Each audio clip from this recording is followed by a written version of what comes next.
The Spanish take this back to Spain. They start adding some of their own spices that they have. They suit it to their taste. It's still not the drinkable, enjoyable cacao that we're going to experience tonight. That really doesn't roll about until the end of the 17th century and the beginning of the 18th century. As it starts to spread out throughout Europe, out of Spain, this is trade, it goes to Holland and Belgium, parts of Germany. It finally gets over to England and Ireland. It does make its way up into Scandinavia and a little bit to even out to Poland and some of Eastern Europe. Not big there, but it is available by the middle of the 18th century because it becomes a big trade product, just like coffee, just like potatoes. All these things that came over on the trade, the Columbian exchange, as we call it, where we bring animals and goods into the New World. The New World gives us some of their original items and animals, and it becomes commonplace for us all to have them. We're going to move up in Europe into the late 17th, early 18th century. It's still an expensive product because of shipping, the amount that's sent over. It's still pretty much amongst the elite. And eventually, in places like Holland, it becomes, it's something that it becomes a culinary art form for them. So we always equate chocolate with Holland. And they start matching things that they get from Venice. They get from Italy, they get from Belgium, and things that they make, stroopwafels, various types of sweet cookies, kuchen, that they have. And they start using it as a breakfast substitute. It's energetic, it's tasty as they put their own spices in, becomes more palatable and sweeter with the addition of sugar. Again, another one of those items on the Columbian exchange, becomes more and more commonplace. And before you know it, they start opening chocolate houses. This is where we come in.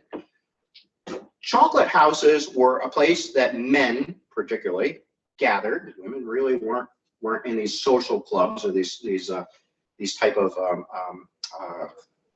social clubs, I guess is what you would call them, where it was considered very interesting, very much in vogue for a young man or somebody who is wanting to meet important people, much the way somebody in the 70s would go to Studio 54.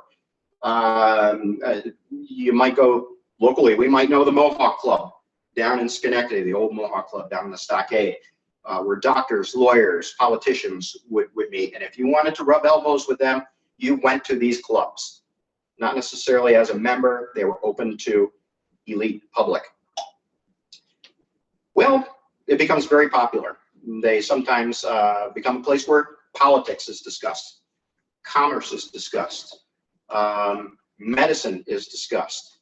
And before you know it, they spring up all over. And they spring up even throughout London. I believe in the early part of the 17th century, London had somewhere in the neighborhood of 30 chocolate houses.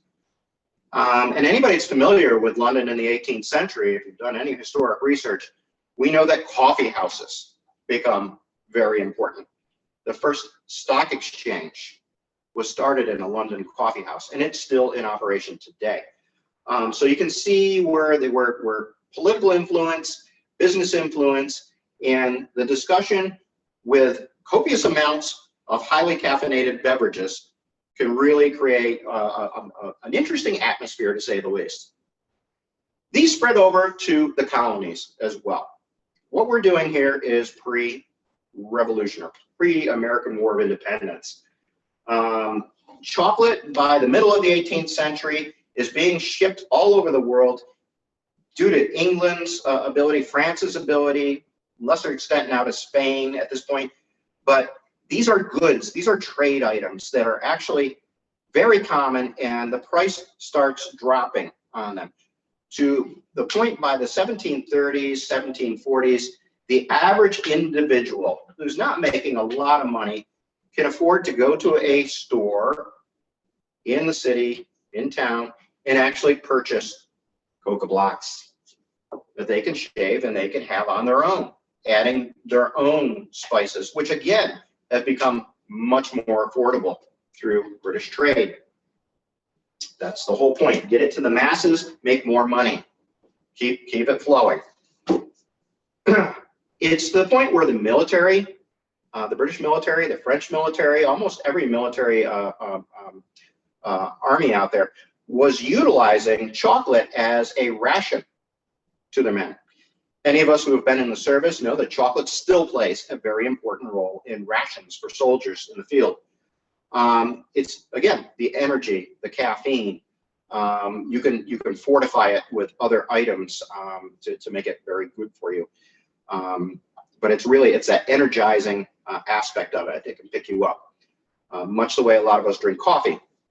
If you're a 5-6 cup coffee guy like me, you know, that's what keeps you motivated and going all day long. It's the caffeine.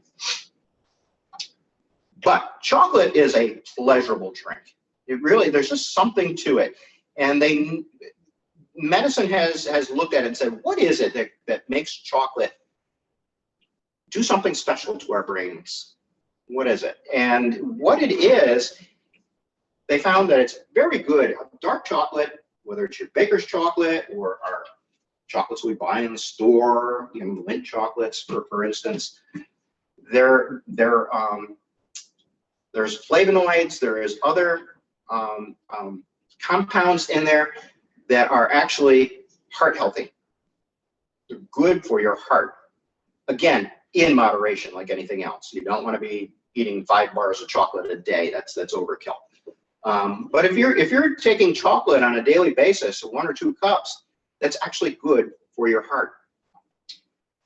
It provides that boost that we like in the morning. So you don't always have to think of your chocolate being when you come in from the cold, although that's very, very good, especially on an evening like tonight where it's probably, what, 12 or 13 degrees Fahrenheit out there. It's comfortable, it's enjoyable, warms you up, makes you feel good.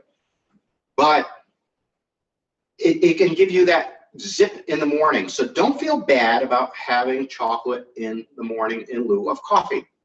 It was practiced throughout the 18th century. It ended up being a very popular substitute for a hearty breakfast, especially amongst wealthy people.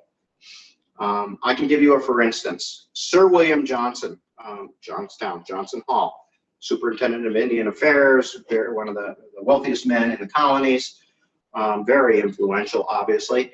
When he passed in 1774, in July 1774, he had over 50 pounds of chocolate in his larder when they actually went through and did his accounts.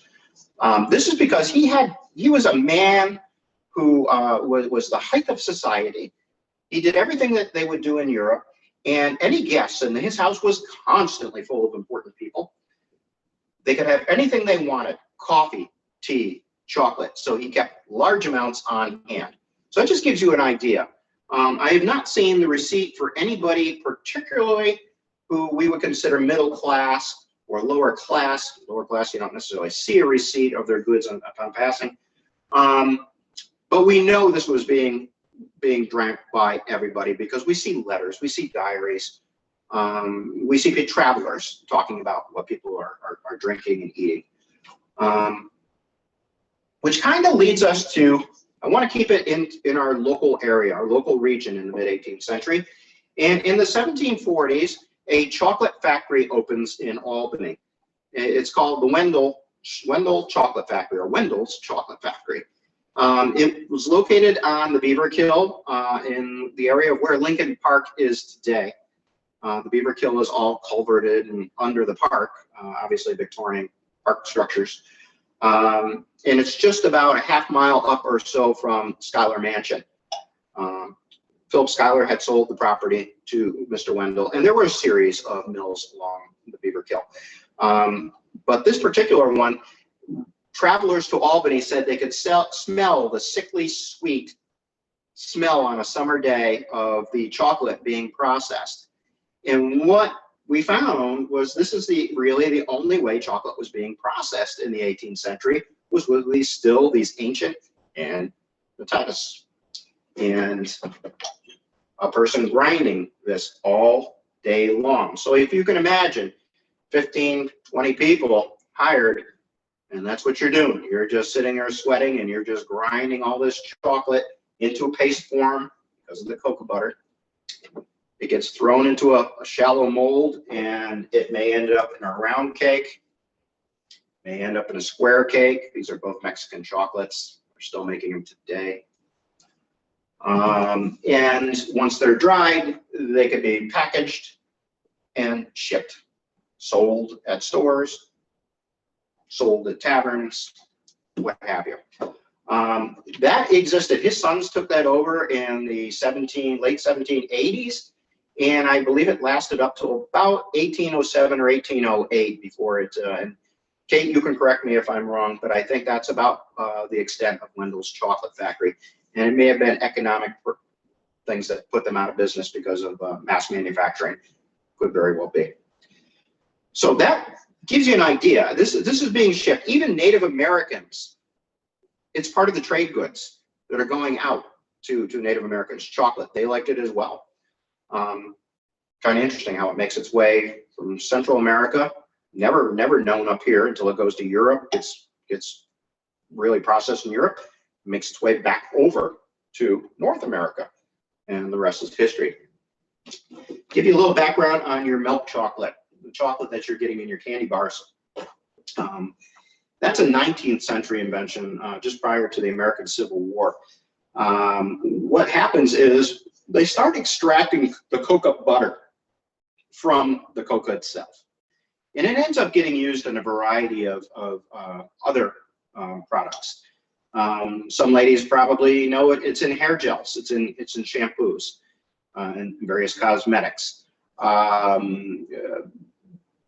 in the late 80s, early 90s, cocoa butter was being used in microwave popcorn quite a bit as a substitute for fattened butter popcorn.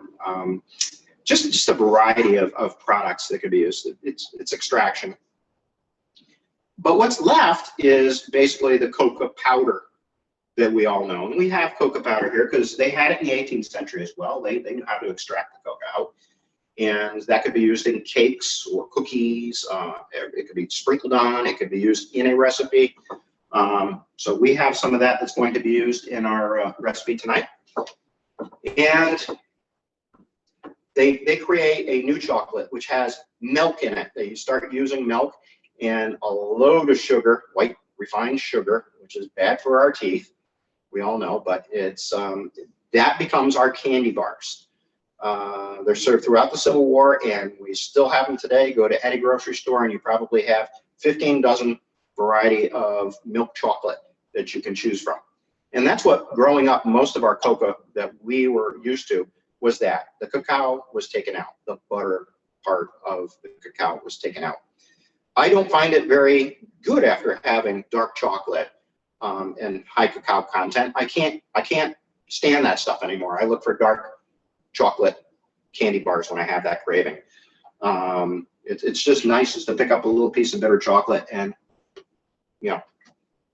it's just good. You get used to it. But anyway, I know you're all anxious to get started.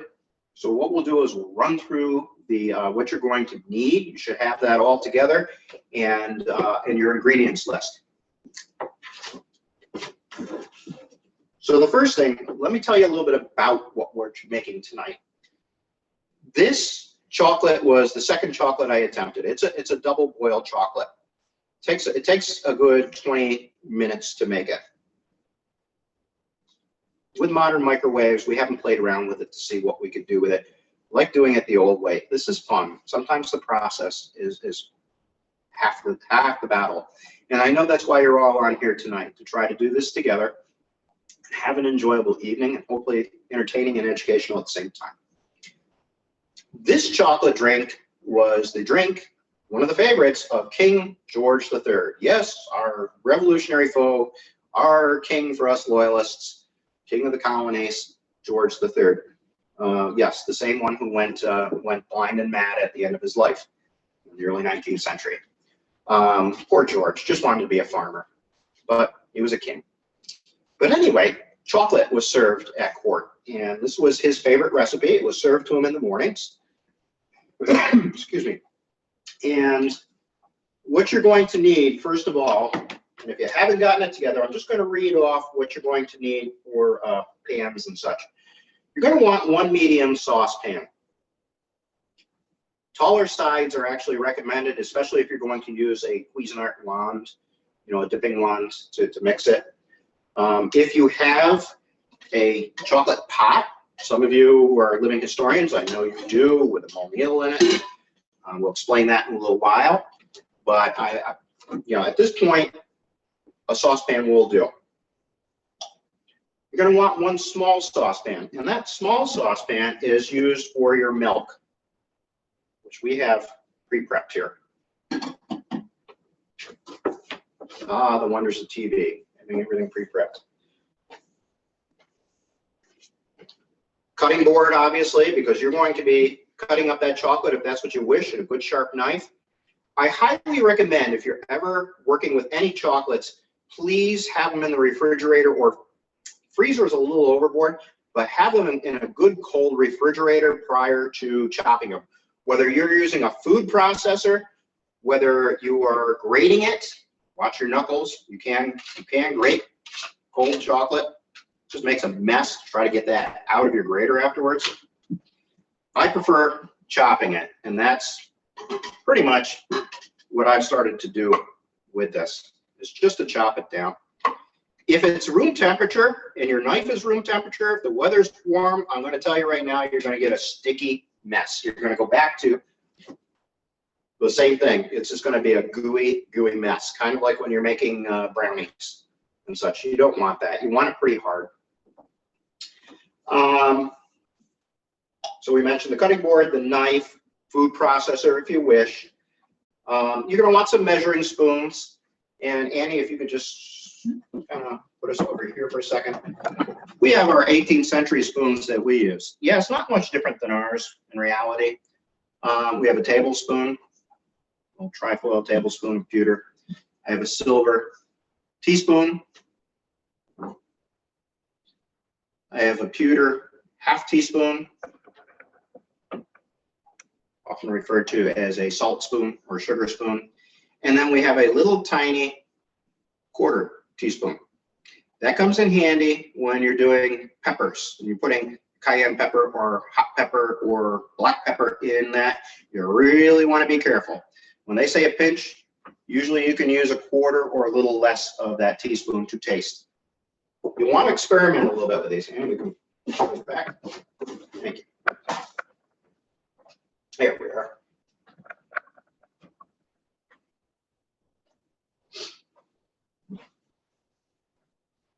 Measuring cups. I cheated tonight and I did a measuring cup. I can tell you right now, the amount of milk, 12 ounces, is a cup and a half. What I do too is, because we don't have, with pasteurized milk today, we don't have whole milk with cream in it any longer. Unless you are registered with a local farm and you've signed the waivers and you purchase it that way, you know, that's great. Use that. Otherwise, what I do is I buy one of the little containers of heavy cream, fresh heavy cream. I put about a third or less of that into the measuring cup first. Then I pour my whole milk on top of that and mix that around a little bit. That'll get you closer to what our grandparents and our great-grandparents and our ancestors had for their milk. There's a little more fat content to it. There's a consistency to it when we cook it. So you will see when as we go along. Again, I'm sure you're all watching your own medications and your own situations on what you can have for sugars, for lactose intolerance. You may want to substitute almond milk. It will probably change the flavor. I've not experimented with that. But you can play around with this recipe and make it a little more healthier to you individually if that's what you wish. The other thing you're going to need is a mortar and pestle. And I'm sure most of you are cooks and gardeners almost everybody has a mortar and pestle around, whether it's one of those marble ones, ceramic ones, wooden ones. Nice to have handy for things like this, because we have to grind up a couple of our spices, and one in particular, and that's the anise, and I'll show you that in a few moments when we get to the spices. A whisk, or as we said, a Cuisinart wand, a dipping wand that can whisk your product. This is why I'm saying have a saucepan with a little bit higher sides. If you're using this, it's great because it's not going to splash out of it. But if you're using a shallow saucepan and you use a dipping wand, I'm willing to bet you're going to get spattered just like you would if you were using an egg beater. So bear that in mind, or be prepared with a nice washcloth to clean up everything, including yourself. Electric mixers can be used if you wish. I think it's overkill to do that, to be honest with you, but if that's what you have, that's fine. The last thing you're going to want to do, and if you like doing this more often and you want to try other products with us, other chocolates, you may want to invest in chocolate cups. And we'll go over those at the very end when we actually pour this out, and we'll talk about our creamware that we have today. So, what chocolate are we using with this? As I said originally, you can get chocolate blocks. You can go to any specialty food store, any health food store, and you can get chocolate blocks from Mexico. I highly recommend you get the plain ones, not the ones with spices pre-added to it. If you want to try that on your own, that's great, but we are just using plain chocolate because we are adding the ingredients. So again, you know, you can get those, or you can be cheap like I am, and economical, I should say, not cheap. I don't want to necessarily plug one company because Ghirardelli, Lindt, which I'm told are actually one and the same company. Somebody can correct me if I'm wrong, but you can get these in any one of the grocery stores, even dollar stores for the most part have this. You'll find it goes from anywhere from about 50 to 60% cacao content in the chocolate, up to about 90 to 95.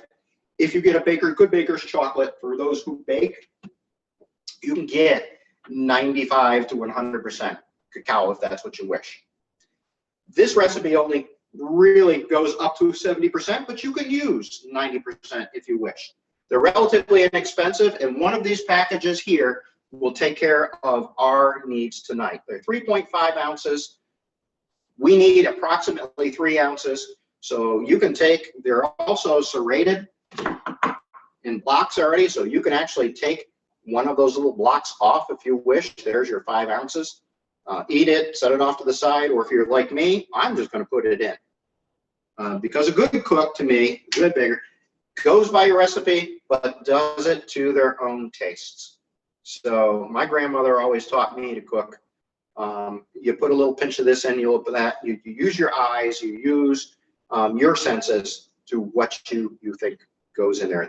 Our recipe is a guideline, but this is what would be followed strictly for the king himself. Once you have your chocolate done, we're going to use an 18th century, I'm using an 18th century chocolate pot in lieu of a saucepan. It looks like a coffee pot, but the handle's on the side for serving purposes. Because the pot itself is heated, that's why it's wooden off to the side. It's not like a coffee pot that has one that you can grip right in the back. It has you're going to see a variety of these, and anybody that's familiar with chocolate items, this is a Molnil. And this is basically a whisk for mixing the chocolate in the pot. Because most of these are not ceramic, sometimes they're brass, sometimes they're ceramic, but most of them are either copper or tin, they're soldered. You want to make sure you have your liquids in here before putting them over the fire, or you will find everything spilling onto your burner of sorts, whatever you're using for heat. The top of the pot has a little hole in it, a little closure to keep it warm. That is so we can put the ingredients in and then mix. That's typical of every chocolate pot, and I will show you a couple others here. I happen to have an original Brass one. This is a typical 18th century one from Europe that we see all over in paintings. It's spun brass, wooden handle, the original Molino. You can see it's a little star shape, a little different than the one I was showing you previously. I don't use it because it is an original. It's in wonderful shape, but it's certainly serviceable. That's part of my private collection. I bought up a friend's collection. And this is a reproduction of one from, you'll see a little side handle. It looks like a pipkin almost, if you're familiar with redware pipkins. Same process, hollow handle to expel the heat, thick ceramic mug, little pouring lip. It's made for 1 or 2 cups.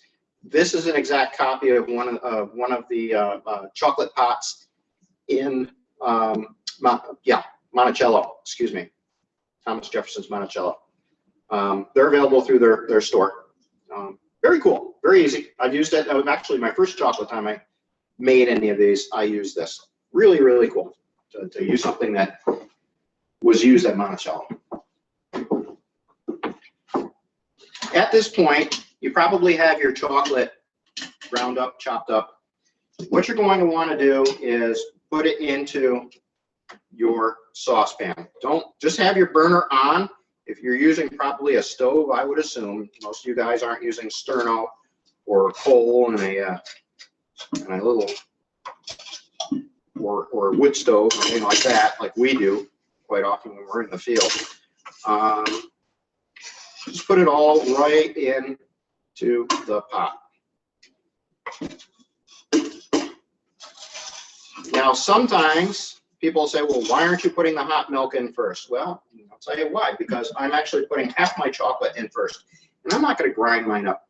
The wonderful thing about using these Lindt chocolates and such is they're serrated. You can just snap them up into smaller pieces. I find that works very well. It doesn't take long for the chocolate to melt. But I'm going to put about half my chocolate in right now. This is the way we like to do it in the chocolate house. Now, as I said, we cheated, and this is the wonderful thing about TV productions. And we actually did our milk prior to coming on air. But what you're going to want to do is you're going to want to heat that saucepan over medium flame or medium heat. You don't want to boil it. Nobody wants to scald their milk.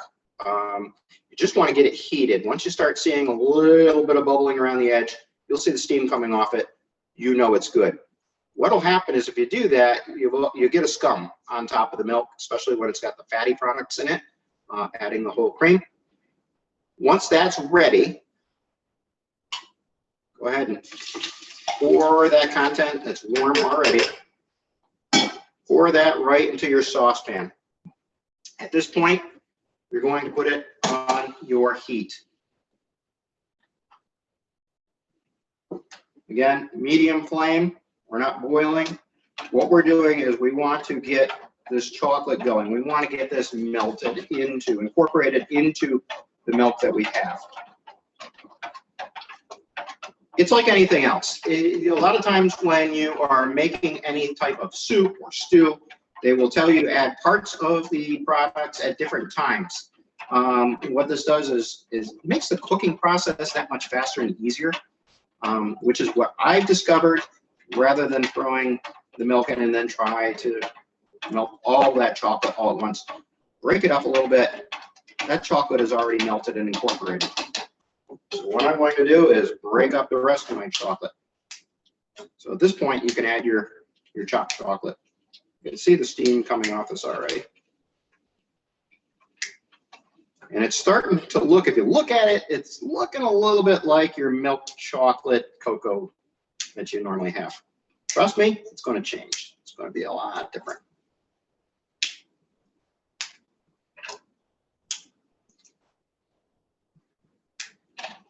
Like I said, what a good treat on a nice cold night like tonight. I know Annie and I are looking forward to having a cup of this. When I say cups, we're talking about teacups, 18th century cups, teacups. So it'll actually make a little bit more than that. So you'll have more. You don't have to worry if there's only 2 of you. You'll probably get 2 full teacups out of that, at least at a minimum, a piece. Oh, look at that incorporate. Starting to darken up.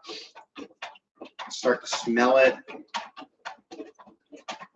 Those milk fats are working with the cacao fats and just thickening up a bit. Turn my just a little bit. Okay, at this point, the first ingredient that we put on your list is the cocoa powder. We said dry cocoa. So yes, we are going to put that in, and that was, if I recall, that was 2 tablespoons of the cocoa powder.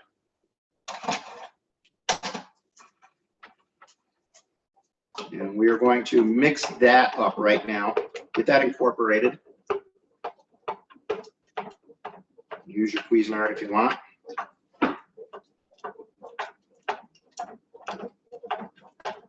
That thickens it right up. One of the recommendations for any one of these drinks, if you like it slightly thicker, you can do just like you would a gravy. You can take the back of a teaspoon handle or tablespoon handle, whichever, and only just a little bit of that flour, just the back of that, put that in. That will really thicken as you're heating. Those of you who have had the port wine chocolate that we do, Henry VIII's port wine chocolate, which is our favorite, seems to be everybody's favorite.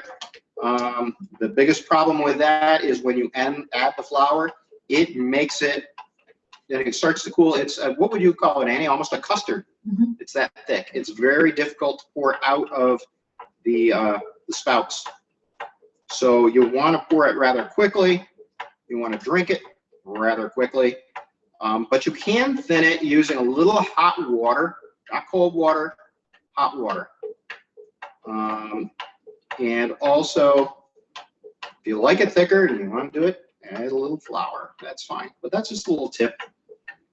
But don't add more milk or don't add more wine to any of these things. Just add water. Some of the 18th century recipes, the very inexpensive ones that a lot of people were doing at home, were just that. You see it in receipts in the Army. Hot water, a pot of hot water, and shaved chocolate into it, and drank that. That's simple. That's straightforward. Well, they didn't have the luxury in colonial continental camps of having all the spices and that, even officers to a certain degree. Oh, that's excellent. Okay, we're going to add our next ingredient, sugar. And I want to talk about the sugar for a second. There are a couple different varieties of the sugar that we can utilize. So you could just kind of do what we were getting up to this point while I talk for a minute, if you're not there. Sugar, obviously, Caribbean, sugar islands. It's what made Englishmen and Frenchmen and Spaniards very rich, other than gold, was sugar. Why? Because we all crave it. It is something that goes into our foods that's not salt or preservative. It's sweet, it's tasty, goes into our candies, it's a treat. It goes into everything after a period of time. Sugar is a cane grass that grows. It grows like bamboo. It's a very thick reed. If you imagine a cattail reed, twice that size, growing and twice that height, so twice the diameter and height. And inside is that sappy pulp. And that sappy pulp is what's going to be processed into sugar. It was, unfortunately, slave labor. Slave people who were working these difficult plantations in the Caribbean and the Sugar Islands. And the process would be to cut those, gather them up, let them dry, get them on ships for processing elsewhere. Although some were processed in the Sugar Islands, a lot of times, like England with their triangle trade. So English finished goods and items from elsewhere in the new upcoming empire, Far East, what have you, would be shipped to the Caribbean, sometimes with a stopover in the coast of Africa, the west coast of Africa, to pick up another commodity, human beings, slaves, brought to the Sugar Islands for a workforce in these goods. So finished goods would go to the Caribbean. They would pick up more items from the Caribbean, including sugarcane, the coca, the coffee beans they're getting right off of Central and South America, trading with the Spanish and the Portuguese. And up the coast they come to the colonies, all the coastal colonies. One big processor of the sugar cane was Ballston, Massachusetts.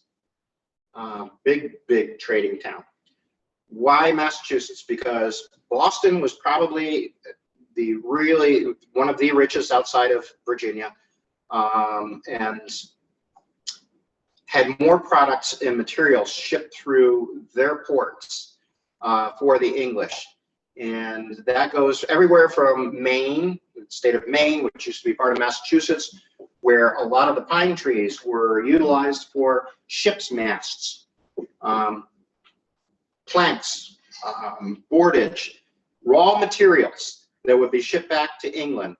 But what they did was unload the ship for the cargo they have, the chocolate, the coffee, tea that was brought over from England, from originally China, later India, all sorts of goods, sometimes people too. They would also bring the sugarcane. The sugarcane processing was a big thing in Boston and surrounding areas. Some of you probably remember a thing in the early 19th century of the Great Molasses Flood in downtown Boston, where people actually were killed with a flood of molasses that was stored. Well, molasses is the first product of the sugar making process of sugar cane. It is heated and roasted and boiled to a point where the molasses, which is in brown sugar still, you'll see that molasses that's there. It's what gives us that brownish color. Many of you have used molasses for a sweetening or thickening agent when you're cooking or baking in particular. That is basically burnt sugar syrup. So we end up with the brown sugar. From there, it can be refined even further. I won't bore you with the process. You can look that up very easily, but we get our white refined sugar. The stuff that's really not good for us, but it's in everything that we eat, which is probably why Americans, more than anybody else, is we have problems not only with our teeth, but we tend to be obese. We tend to be overweight on the average as Americans. And that's a lot to do with the things we eat. Not necessarily the amount of things we eat, but the things that we do eat. And that's the sugar content in it, refined sugar. It's horrible for you. I rarely use refined white sugar, although it was available in the 18th century to everybody at any store, and both are called for in receipts for making things. Your choice, which one you'd like to use. Your dentist, if he likes you a lot, probably wants you to use a lot more of the white refined sugar. Anyway, at that point, we're going to take that brown sugar here, or your white sugar, or a mixture of both, and that's two tablespoons to taste. If you have a sweet tooth and you want to do it, by all means, this is your treat. Go ahead and do that. We're going to incorporate that sugar.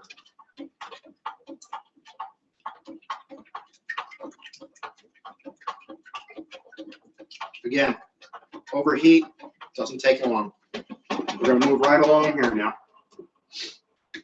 The next item I want to utilize, what calls for in the recipe, is cinnamon. Good old cinnamon. Cinnamon comes from the Far East, so we're talking India, I believe Sri Lanka, places like that. You can look that up, interesting enough. But again, very common spice. And that was one tablespoon. Teaspoon, I beg your pardon. 1 teaspoon, that's right. 1 teaspoon of cinnamon. Ooh, that smells so good. Let's get that incorporated really quick. It won't take long. Twist that around.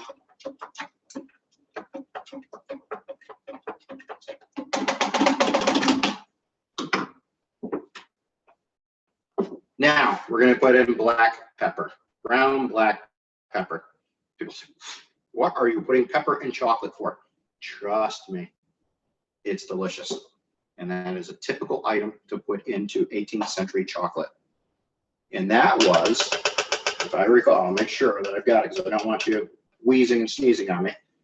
That was a half teaspoon of black pepper. Oh my God, this is starting to smell so good. Annie, you getting ready there? Yeah, she's excited, I can tell. You see it's starting to thicken a little bit. Just watch your heat, don't bring it to a boil, just enough to keep her warm for a while. Next item we want to put in is cayenne pepper. Now this is what gives you that little zing on the back of your tongue and down your throat. It's not bad for you. To taste, it calls for a pinch. A pinch, and what I used was basically half of one of my quarter teaspoons, just enough. You can always add more if you wish, but I really like to be careful when I'm serving to the public. You will taste it on the back end when you do this. It's just one of those multiple flavor items. It's not hot. Just gives it a little zing, a little zip. Really good. Oh God, this is great. Okay, I'm going to take that off for a second while I'll show you something else. Okay, Annie, if you could please shift it just that's perfect. Thank you very much. No, you don't have to go that far. Okay, we were talking about sugar. Sugar was poured into cone molds, become very large, very small. This happens to be a small household one, wrapped in blue indigo dye paper, which was kept by everybody to leach the blue indigo dye out of the paper to use it for dyeing processes for linen, and wools, and such, even at home. And sugar nippers. These are 18th century sugar nippers. And you'll see it's almost a scissor action. You can nip off pieces of the cone, and that's where you get lumps of sugar. So those nice little square lumps when you go to get tea or something that you get in a restaurant are just a formal portion of nipping it off a cone. The next item we're going to be adding to our thing is the star of this flavorful chocolate, and it's called star anise. And I don't know if you can see, but that's what star anise looks like. I'm sure you're all familiar with it. It smells and tastes like licorice. Licorice is actually a root. This is the seed pod, and it comes from Indonesia, Java, that area. Again, part of the trade product, but it really is a star. It's a star shape. I'm not a great licorice fan, but boy, when it goes into the mix with this chocolate, really puts it over the top. If you don't want to go through the expense, and it is a little more expensive spice that we don't use that often, you can actually get you can actually get anise seed, which has already been pre-ground, and then you can basically just use your mortar and pestle and pulverize it into a powder. So it is available pre-done. We like to do this as a little touch of what they had to do to process that star seed.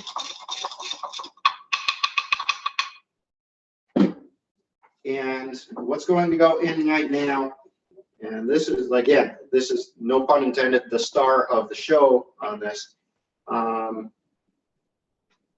that is a half teaspoon. So you don't need a lot, but it's going to give you a little taste of licorice on the back end. So just pour that in.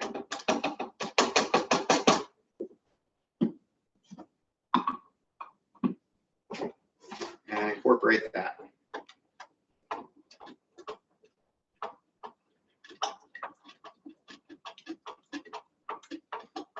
Now this is the lengthy part. I said it's a double boil. We're not going to go through the process, but I'm going to explain it to you tonight. take your saucepan or your chocolate pot, and I want you to take it off the burner, and I want you to let it rest. You're going to let it rest for about 12 to 15 minutes. That's what the recipe calls for.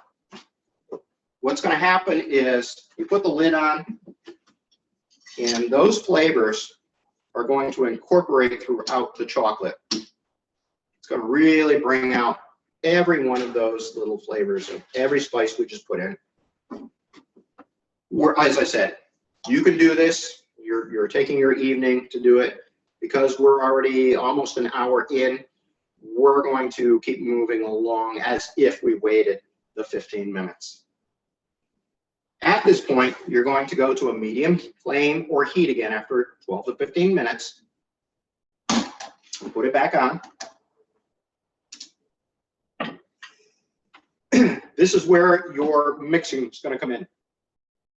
If you're using a Mulneal with an original style chocolate pot, then you know this is the fun part.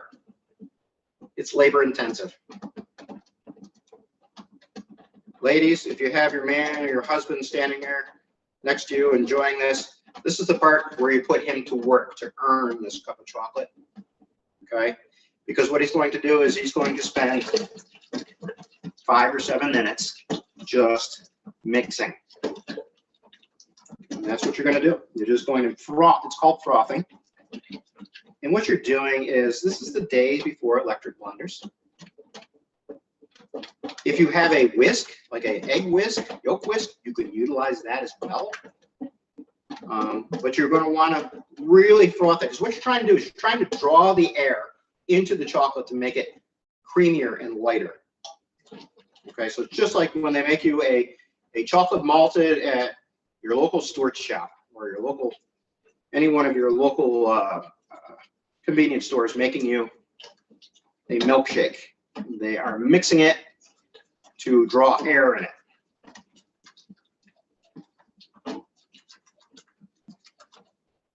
Okay. You all get the point, so I don't have to go too much further into that. You are now done. Turn your heat off. So again, now you're talking 25 minutes later. Yes, it's a process. It's a half-hour project, 25-minute to half-hour project to make this chocolate, which is fun. Make it something you enjoy. You might have cookies in the oven. There's other things you can keep occupied. Light your candles. Make it a romantic evening if you wish. If you're by yourself, make it a romantic evening for yourself. Just enjoy. It's pleasurable. Okay, if you will. This is the point where we are going to pour it into our cups. As you can see, this is a reproduction creamware cup. And it's 18th century in design. It was very popular from the 1760s through the 1780s. We find it everywhere, broken.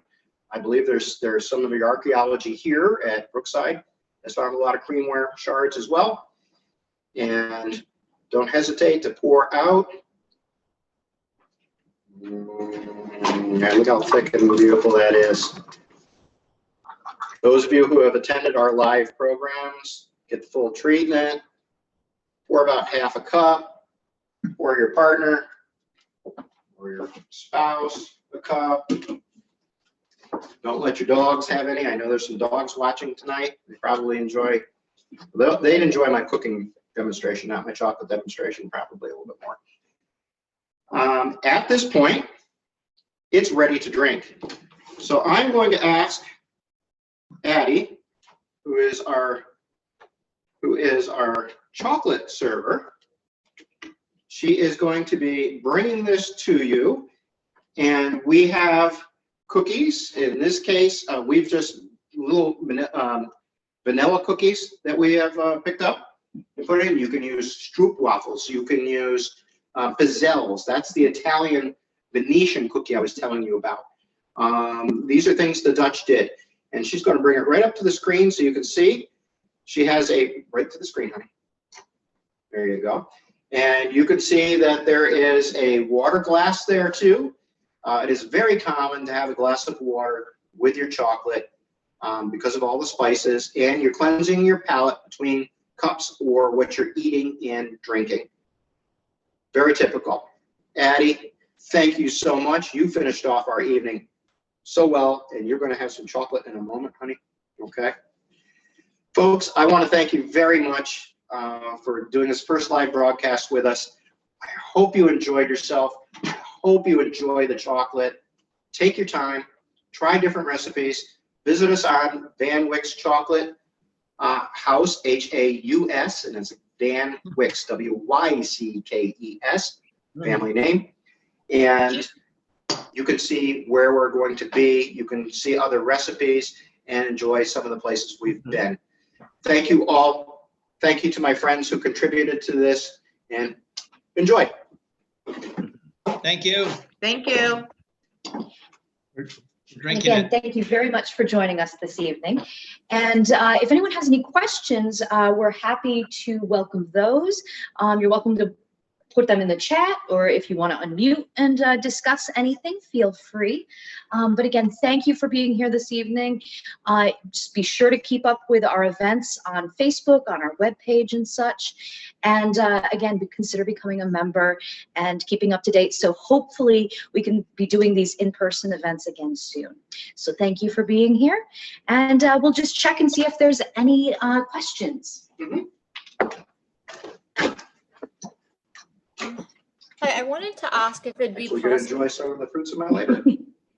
We had a question earlier about buying the chocolate pots, where you might be able to find those. Sure.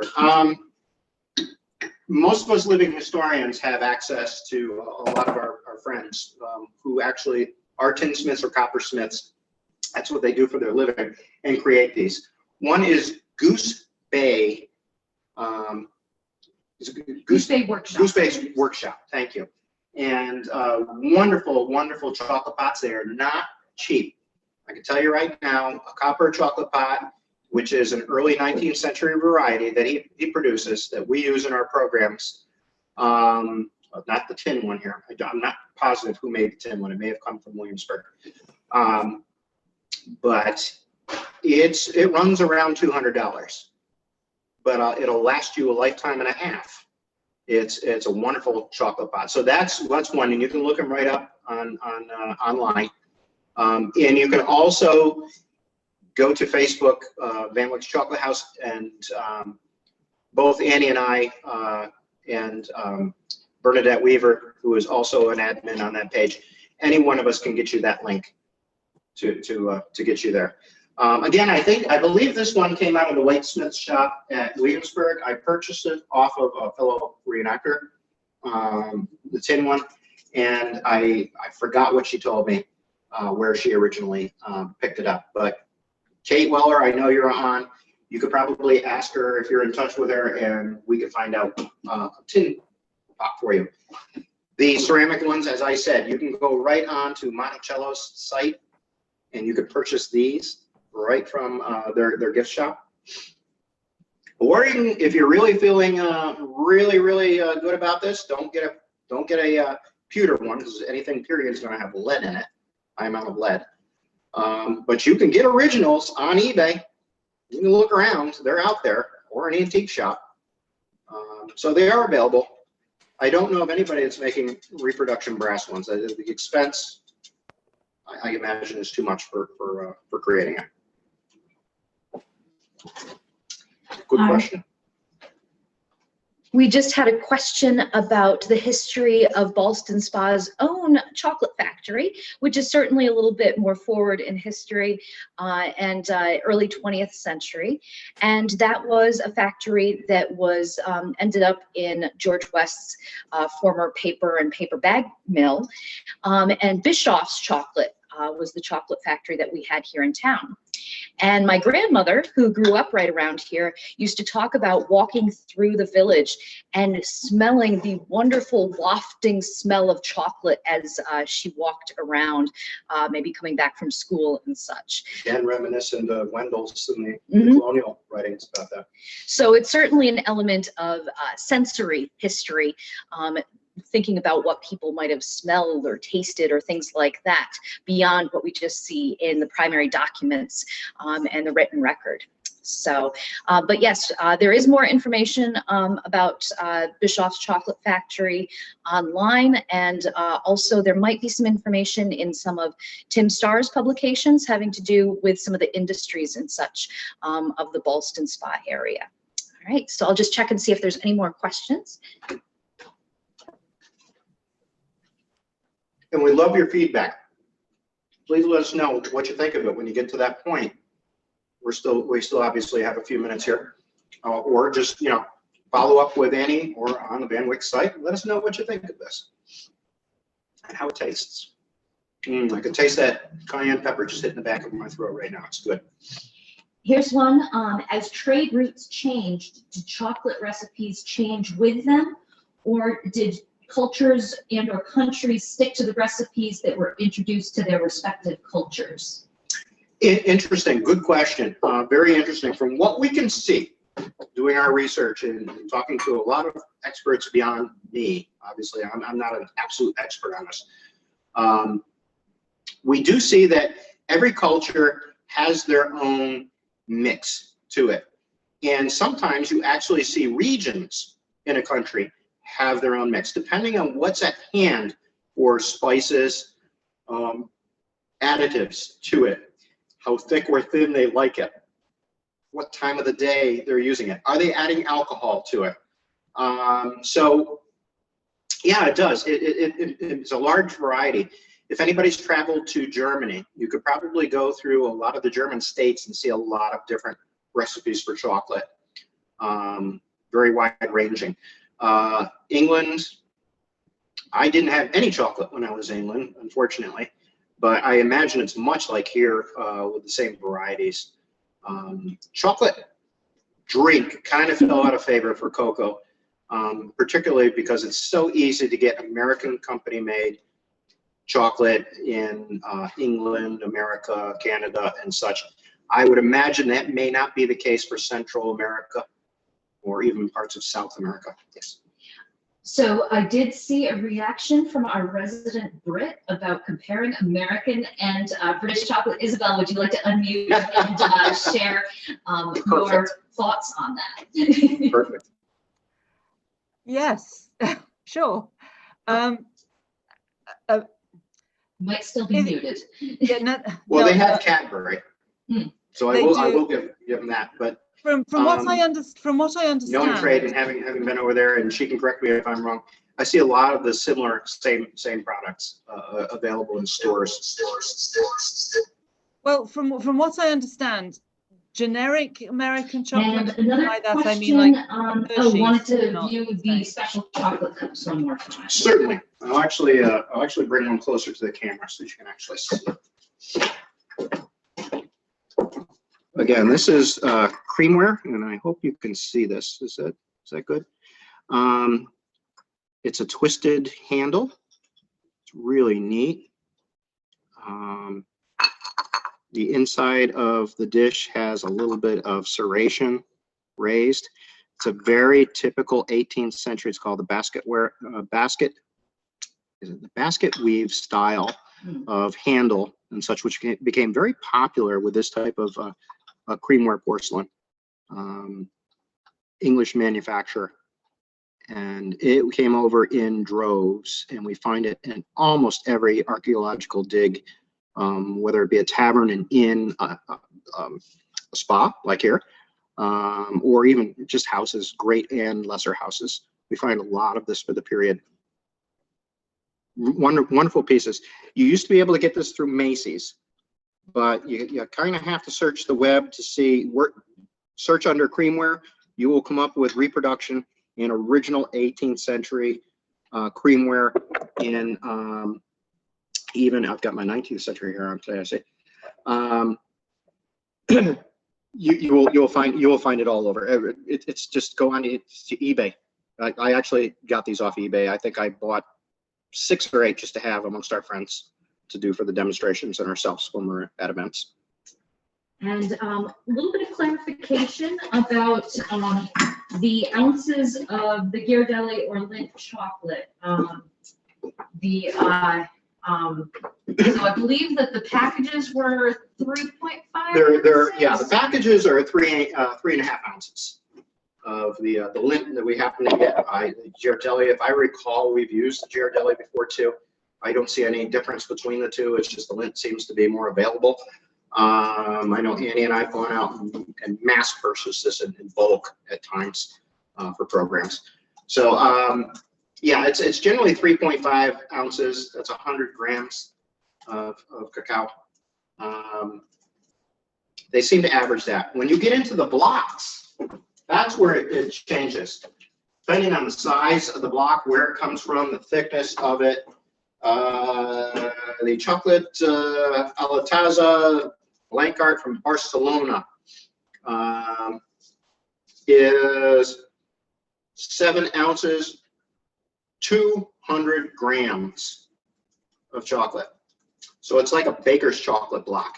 You're gonna have to kind of play around with that because you don't want to put that entire block into a drink, 7 ounces. So again, you would just divide up, you know, approximately a third of this roughly would get you where you need to go. So you have multiple servings with that. The chocolate from Mexico, the Taza, super dark, that is, and I don't have my reading glasses on, so bear with me. I believe that was 4 ounces.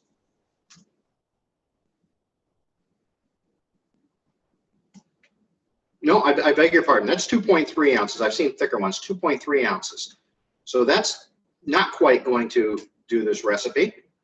You'd need at least 1 1/4 of these to do our recipe. Again, this is why it's very easy to pick up Lindts. If you want to keep them on hand, they store in your refrigerator very easily. If you are more of a gourmet and you really want to get into it, then by all means, you're going to have to do your math and divide up whatever you happen to purchase. Hope that answers the question on that. All right. Just seeing if there's any other questions that have come in. We did add that link for Goose Bay workshops in the chat if anyone wanted to look into that. Tell them I sent you. All right. Unless I've missed anything, I think we got all of the questions. So. Well, don't hesitate if you find any questions over the coming days. I believe, Annie, you're having this up on the website for a week. Yep, and we'll get this up on Facebook for a little while. And there was also talk of resending that recipe out to the people who were here tonight. Yeah, so we'll try and get that taken care of as well. So. Yep, and we're always there to answer. We try to answer relatively quickly. I know a lot of you are with the society here, and feel free to just hit Annie up. We talk 2 or 3 times a week on the average, and we'll make sure we get an answer for you. Help you out any way we can. All right. I think we are all set. So thank you very much. Thank you for having me. I hope you all enjoyed. You need some chocolate, Annie. Addie.